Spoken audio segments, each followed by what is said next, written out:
ibu di PHK, bapak di PHK, naudzubillah, atau ibu ditinggal suami dicerai, atau tiba-tiba ibu punya perusahaan, bapak punya toko kebakaran.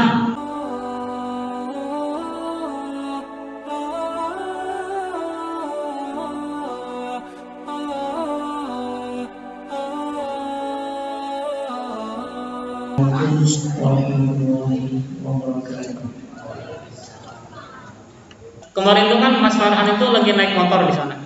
Ahli kalau naik motor Mas Farhan ini. Kebetulan punya pacar.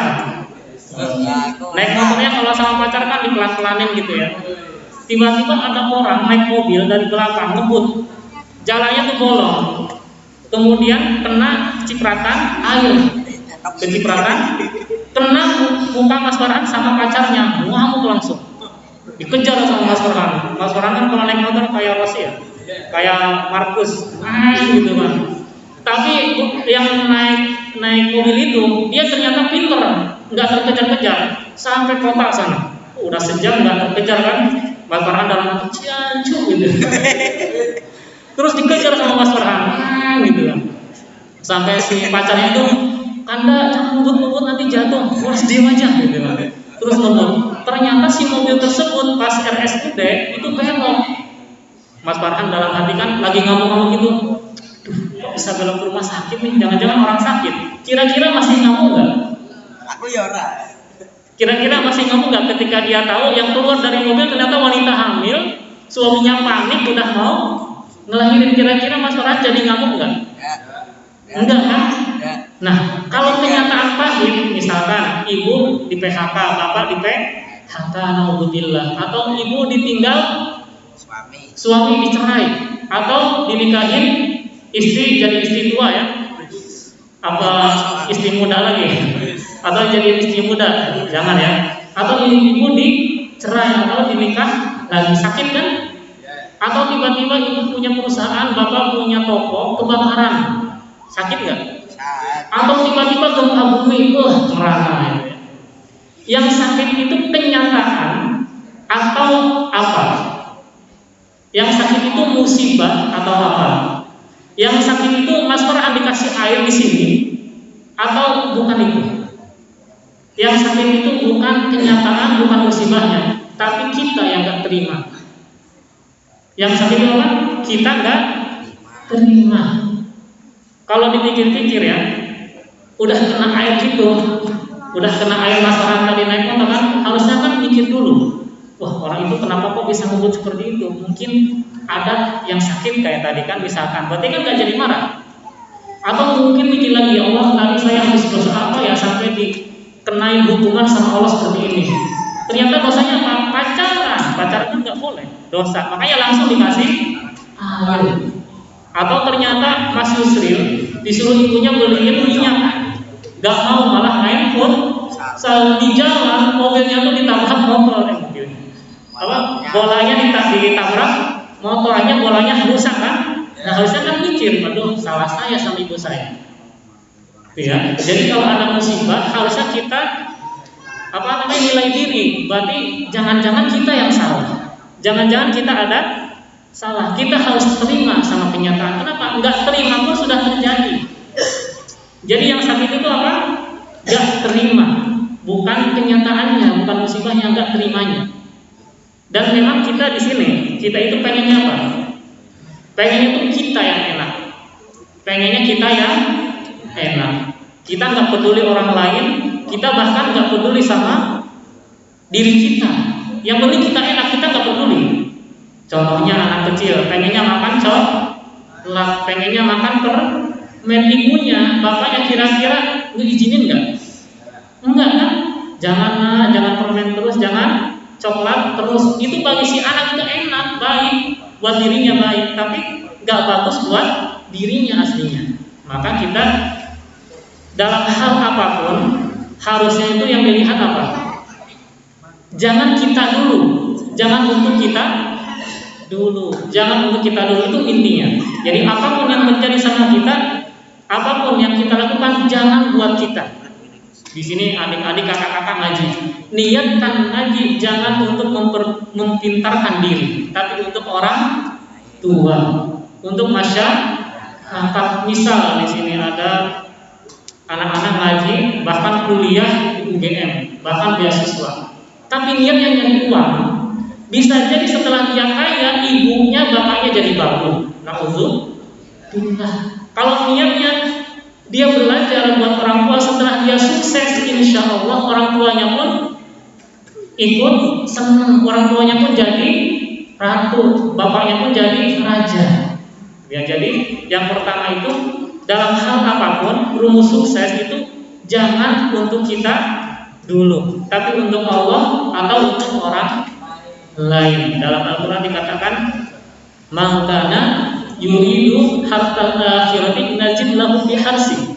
Orang yang ingin akhirat, orang yang ingin bahagia, contohnya bahagia sama orang tua, contohnya memakmurkan desa, contohnya memakmurkan negara, maka najid lahu fi harsi, Allah akan memberikan yang lebih. Ingat-ingat, Allah akan memberikan yang lebih. Akhiratnya dapat, dunianya dapat. Beda lagi, man kana yuridu hasad dunya nu'ti minha wa ma lahu fil akhirati nasib. Orang yang pengennya dunia, Mas Farhan belajar pengennya jadi pejabat, Mas Susi belajar pengennya jadi dokter, Mas Ijaz belajar pengen jadi arsitek, niatnya dunia, maka dia dikasih kekayaan. Tapi wa ma lahu fil akhirati min nasib, tapi dia tidak dapat pahala satupun. Dalam artian itu bukan hanya kerjaan. Dalam artian di sini kita sekarang ngaji di sini, kalau niatnya ternyata dia ketemu cewek cantik, biasanya cantik gitu ya, biar ketemu cewek cantik. Ceweknya juga sama, biar ketemu cowok ganteng, maka wa ma lahu fil akhirati min nasib, maka dia tidak dapat pahala meskipun itu ibadah. Beda lagi bapak-bapak kerja ke Jakarta, bapak-bapak bangunan di sini dari jam 7 sampai jam berapa? Jam 4, atau ke sawah, atau ibu-ibu masak, ibuku ke pasar. Itu untuk apa? Dunia kan? Tapi kalau niatnya untuk akhirat, sama kayak orang sekolah, anak sekolah, itu kan seperti hanya dunia kan? Farhan sekolah di SMP, Zidan di SMP, itu umum, pelajarannya umum.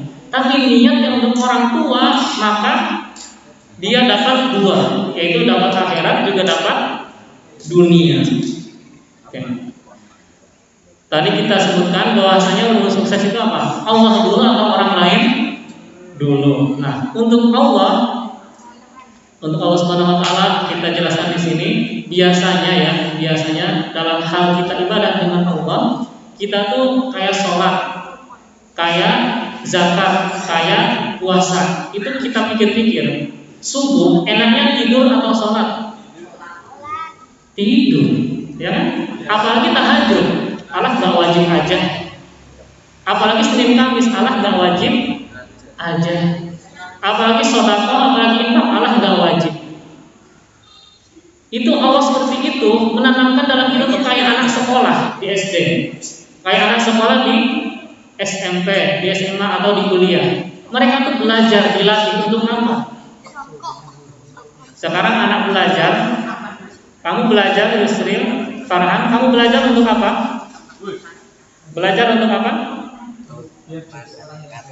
Untuk masa depanmu, persaingan ketat, ya kan? Maka kita dalam hal sholat, dalam hal zakat, itu adalah pelajaran bagi kita untuk apa? Ketika Allah memberikan ujiannya apa? Bisa rumah kebakaran, bisa punya truknya hilang atau kebakaran, bisa punya perusahaannya bangkrut, bisa saja. Itu ujian yang besar. Seperti hanya anak SD mau naik kelas 2, dari kelas 1 itu dikasih ujian untuk naik kelas. Mereka lulus kalau belajarnya baik. Nah, kita bisa lulus ujian kalau kita yang sering salat, sering tahajud, zakat, bayar, dan semuanya. Dalam hal apapun, ketika musibah besar datang, ingat dalam hati kita, musibah datang itu untuk menaikkan pangkat, menaikkan hubungan kita dengan Allah. Kalau misalkan di perusahaan PT itu kan ada pegawai, ada karyawan ya, ada manajernya, ada supervisornya, ada direkturnya. Orang yang menjadi direktur nggak mungkin kerjaannya jelek. Orang yang jadi direktur pasti yang terbaik. Sama orang yang juara satu, anak yang juara satu pasti dia belajarnya terbaik. Makanya kalau kita ketika dikasih masalah bisa jadi tadi ada ibu yang ditinggal mati suami, misalkan anaknya 12. Tuh, suami saya mati muda, anak 12, gimana ya? Ada juga yang ditinggal suaminya nikah lagi. Ada juga yang suami punya kerjaan malah di PHK. Itu ujian. Itu ujian. Kalau kita ibadahnya kurang, biasanya kita menyalahkan takdir. Kenapa ya kok saya bisa seperti ini? Maka berarti ibu ibadahnya sama Allah belum lulus, belum bagus. Jadi intinya apapun itu kita kerjakan bukan untuk kita. Apapun itu, sholat bukan untuk kita. Wong kita nggak punya hak kok.